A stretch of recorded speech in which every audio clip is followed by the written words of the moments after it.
नवाज शरीफ का इंटरव्यू करना एक बहुत बड़ी बात होती थी। ये फरमाइशी इंटरव्यूज देते थे लोगों को।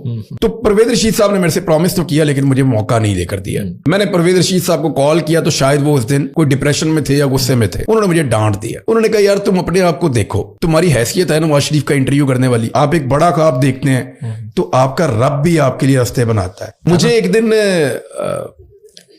एक्चुअली मैं जब आया तो मैं थोड़ा शुरू से ऐसे ही सोचता था, आउट ऑफ द बॉक्स। कभी ये कवरेज कर ली, कोई नई चीज निकाल ली, पॉलिटिकल बीट्स मुझे मिल गई। तो पीएमएलएन को भी मैं करता था, पंजाब गवर्नमेंट को भी करता था, और बहुत सारी ऐसी चीजें मेरे पास थी। तो मैं काम कर रहा था और उस वक्त नवाज शरीफ का इंटरव्यू करना एक बहुत बड़ी बात होती थी। नवाज शरीफ साहब बाहर से नए नए आए हुए थे, ये फरमाइशी इंटरव्यूज देते थे लोगों को। और मैंने कई दफा परवेज रशीद साहब से कहा कि जी मुझे नवाज शरीफ का इंटरव्यू करवा के दें। अच्छा। उन्होंने कहा जी मैं जरूर करवा के दूंगा, बेफिक्र हो जाए आप। ठीक है। मैंने कहा जी खड़े खड़े 2-3